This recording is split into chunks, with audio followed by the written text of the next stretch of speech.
ลือ2 มัดพอขาในตำนานมันจะเอายังมาขายให้เหมือนเงี้ยไงนี่ ไอ้ตูเล่าเจ้าพระขา เออโอ้ มันใส่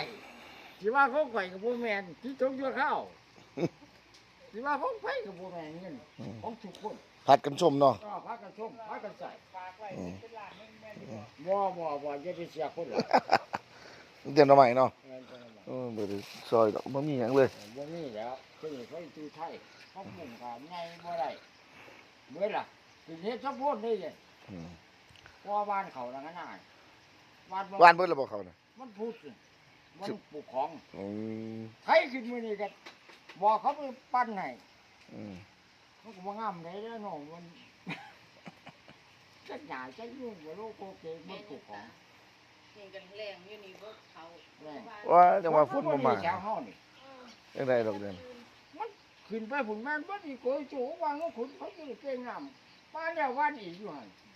คุณหน้าลุงวันสองเสือ บ่ได้ซอยเด้อมื้อนี้บ่มีของเอา บ่เป็นหยัง พอขาในตำนานครับ บ่ได้ว่าหยังดอก ไปว่ากันใหม่ เคยแวก